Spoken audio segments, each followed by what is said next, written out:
नमस्कार प्रिय विद्यार्थियों, आज हम मैट्रिक के लिए हम सोशल साइंस का ऑब्जेक्टिव लेकर आए हैं, जिसमें 1 से 40 तक प्रश्न होंगे और सभी प्रश्न वीवीआई होंगे। तो चलिए इस वीडियो को अच्छे से देखते हैं ताकि इसका फ़ायदा हमें एग्ज़ाम में मिले।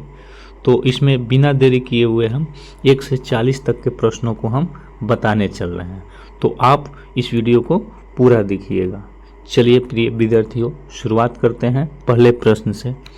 पहला प्रश्न क्या है कि बाजार का स्वरूप विश्वव्यापी किस क्रांति के बाद हुआ?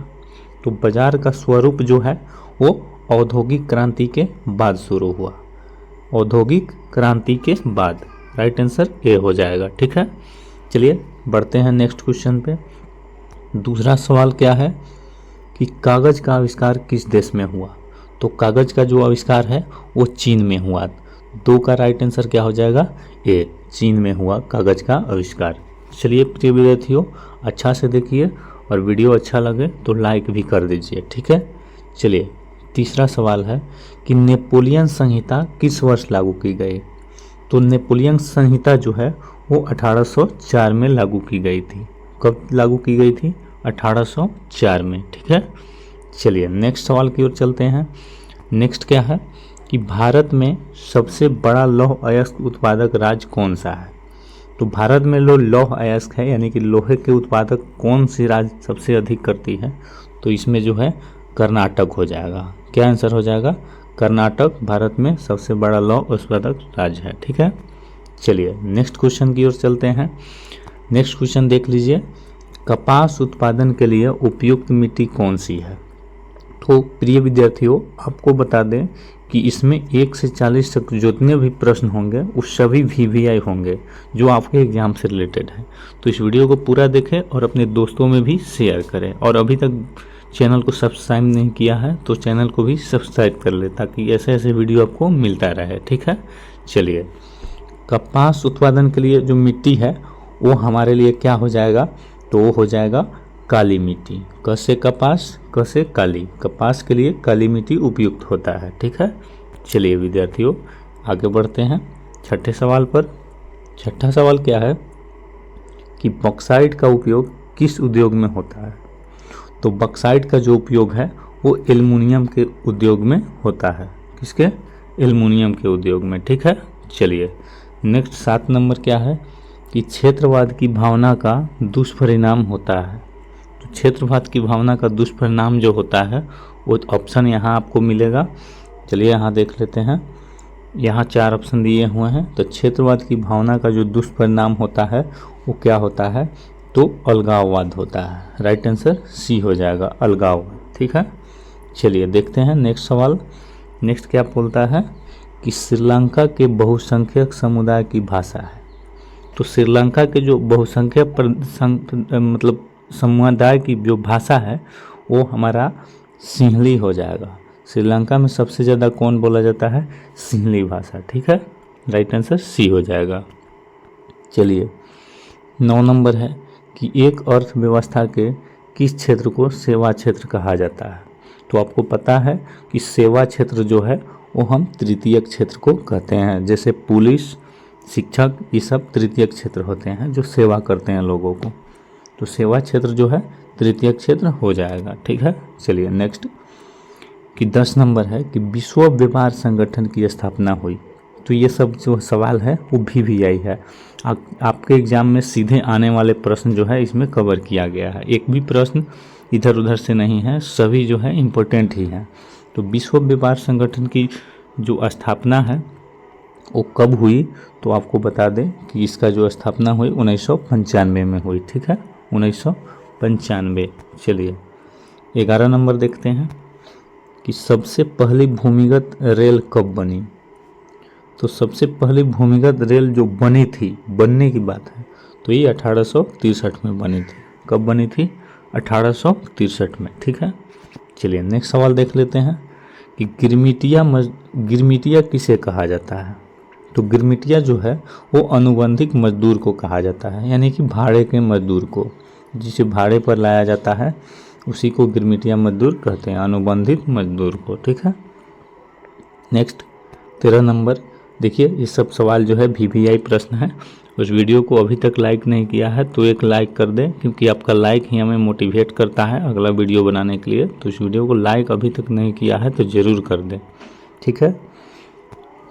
मुद्रण तकनीक का विकास कहाँ हुआ सबसे पहले? तो आपको ऊपर ही बताया गया था कि मुद्रण तकनीक यानी कि पैसे के छपाई की बात कर रहा है, तो ये सबसे पहले जो है चीन में हुआ था। कहाँ हुआ था? चीन में, ठीक है। चलिए, अल हिलाल का संपादन किसने किया था? तो अल हिलाल जो है उसको मौलाना आज़ाद ने लिखा था। मौलाना अबुल कलाम आज़ाद ने अल हिलाल का संपादन किया था, ठीक है। नेक्स्ट 15 नंबर से यहाँ से देख लेते हैं, थोड़ा बड़ा कर लेते हैं ताकि अच्छा से दिखाई दे। 15 नंबर क्या है कि इटली के एकीकरण में किसका संबंध नहीं है? तो इटली के एकीकरण में जो है वो हमें पता होना चाहिए कि बिस्मार्क का संबंध नहीं है। बिस्मार्क जो है इटली के एकीकरण में कोई उसका भूमिका नहीं रहा। तो राइट आंसर क्या हो जाएगा? ए, ठीक है। चलिए नेक्स्ट, सन 1870 में फ्रांस और प्रसा के बीच युद्ध कहाँ हुआ था? तो 1870 में जो युद्ध हो रहा था ये दोनों देशों के बीच, वो जो युद्ध है वो आपका सेडौन का युद्ध कहलाता है। कौन सा युद्ध? सेडौन का युद्ध। ऑप्शन ए हो जाएगा राइट आंसर, ठीक है। आपको अच्छे से देखते चलना है वीडियो, आपको थोड़ा सा भी स्किप नहीं करना है, आराम से पढ़िए, ज़रूर याद रहेगा। ये क्वेश्चन दोबारा आपके सामने आएगा तो हम ऐसे ऐसे आराम से बता रहे हैं ताकि आपको जो कभी भी ऐसा क्वेश्चन फिर सामने आए तो याद हो जाए कि आंसर क्या हम पढ़े थे, ठीक है। तो इसलिए अच्छे से देखिए और बिना स्किप किए हुए इस वीडियो को देखिए, ठीक है। चलिए 17 नंबर क्या है कि वार एंड पीस किसकी रचना है? तो ये तो VVI प्रश्न है। वार एंड पीस जो है वो टॉलस्टॉय की रचना है। किसका? टॉलस्टॉय की रचना है वार एंड पीस, ठीक है। चलिए उसके बाद है कि वियतनाम में टोकिन फ्री स्कूल की स्थापना कब हुई? तो वियतनाम में टोकिन फ्री स्कूल की जो स्थापना हुई थी वो आपको बता दें कि 1907 में हुई थी, ठीक है। कब हुई थी? 1907 में, ठीक है। चलिए नेक्स्ट, रंपा विद्रोह कब हुआ? तो रंपा विद्रोह जो है ये फेमस सवाल है। रंपा विद्रोह जो है 1916 में हुआ था। कब हुआ था? 1916 में, ठीक है। उसके बाद है कि जमशेदजी टाटा ने टाटा आयरन स्टील कंपनी की स्थापना जो है कब की थी? तो टाटा आयरन स्टील कंपनी की जो स्थापना है वो आपका 1907 में हुआ था। कब हुआ था? 1907 में, ठीक है। चलिए उसके बाद है 21 नंबर, देखिए कितना इम्पोर्टेंट सवाल है कि मरुस्थलीय मृदा का विस्तार निम्नलिखित में से कहाँ है?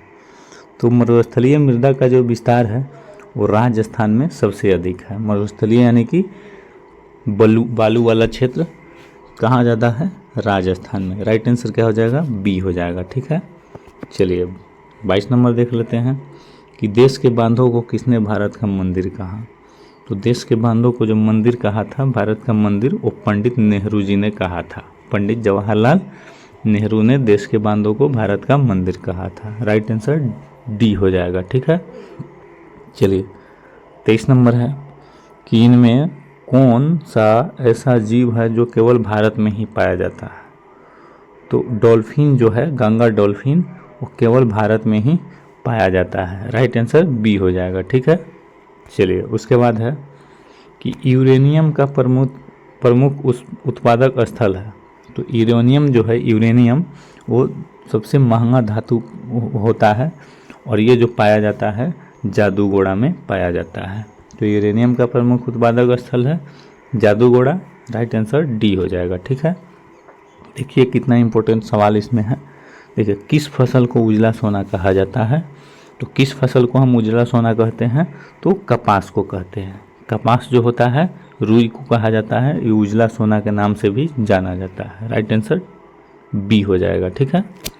चलिए उसके बाद है कि संसार के चावल उत्पादक देशों में भारत का स्थान क्या है? तो चावल यानी धान उत्पादन में जो है भारत का जो स्थान है वो दूसरा है। पहले नंबर पर चीन है और दूसरे नंबर पर भारत है। तो भारत का स्थान क्या हो जाएगा? दूसरा। राइट आंसर बी हो जाएगा, ठीक है। चलिए उसके बाद है कि भारत में वर्तमान रेल मंडलों की संख्या कितनी है? तो भारत में कुल रेल मंडल जो है अभी 16 हैं, ठीक है। राइट आंसर क्या हो जाएगा, 16 हो जाएगा, ठीक है। चलिए नेक्स्ट, कि भारत के किन शहरों में मेट्रो सेवा उपलब्ध है। तो भारत के जो है वो कलकत्ता और दिल्ली में मेट्रो सेवा भी उपलब्ध है, कलकत्ता और दिल्ली में। राइट आंसर ए हो जाएगा, ठीक है। चलिए उसके बाद है कि भारत का राष्ट्रीय पक्षी कौन है, बताइए आप, आंसर पता है तो भारत का राष्ट्रीय पक्षी जो है वो मयूर है। ये मयूर यानी कि मोर, ठीक है, भारत का राष्ट्रीय पक्षी है। कितना बार सवाल ये एग्जाम में आया हुआ है, ठीक है। उसके बाद है इंपॉर्टेंट क्वेश्चन, कि सोपानी कृषि किस राज्य में प्रचलित है। तो सोपानी कृषि जो है वो उत्तराखंड राज्य में प्रचलित है। राइट आंसर 30 का क्या हो जाएगा, बी हो जाएगा। चलिए प्रिय विद्यार्थियों, 10 क्वेश्चन और इसमें हम पढ़ेंगे और उसके बाद नेक्स्ट वीडियो आएगा इस पर। तो चलिए 10 क्वेश्चन वो कौन से बच गए उसको देखते हैं हम लोग। चलिए इसमें है 31 से देखते हैं। इसमें देखिए यहाँ, रूस की बोल्शेविक क्रांति का नेतृत्व किसने किया था। तो बोल्शेविक क्रांति की जो नेतृत्व जो है वो लेनिन ने किया था। राइट आंसर क्या हो जाएगा, लेनिन, सी आंसर, ठीक है।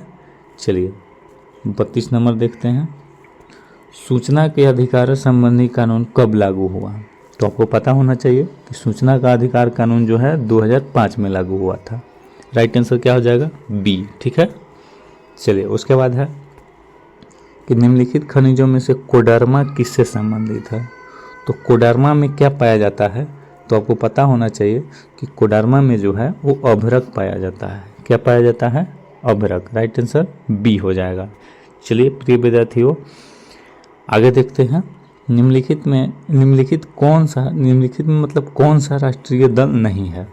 तो निम्नलिखित में जो है वो कौन राष्ट्रीय दल नहीं है, तो लोक जनशक्ति पार्टी राष्ट्रीय दल नहीं है, ठीक है। चलिए 35वां नंबर सवाल क्या है कि भारत में किस तरह के लोकतंत्र की व्यवस्था की गई है। तो भारत में जो है वो अप्रत्यक्ष लोकतंत्र है। क्या है, अप्रत्यक्ष लोकतंत्र की व्यवस्था है, ठीक है।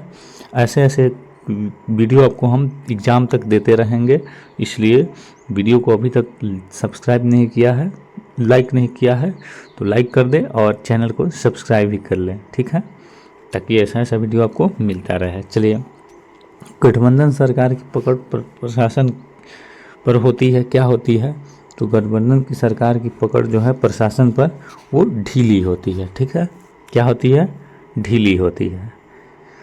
चलिए इसमें 4 प्रश्न और देखेंगे, उसके बाद नेक्स्ट वीडियो जो है आपके लिए हम लाएंगे, ठीक है।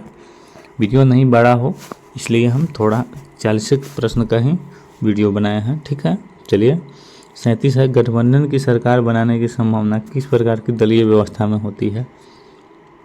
तो गठबंधन की सरकार जो है वो बहुदलीय व्यवस्था के कारण बनती है, ठीक है, बहुदलीय व्यवस्था के कारण। राइट आंसर सी हो जाएगा, ठीक है।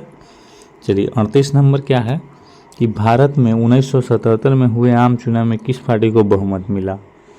तो 1977 में जो है आपको पता होना चाहिए कि जनता पार्टी को बहुमत मिला था, ठीक है, जनता पार्टी को, ठीक है। चलिए 39वां नंबर है कि भारतीय संविधान की 8वीं अनुसूची में कितने भाषाओं को स्थान दिया गया है।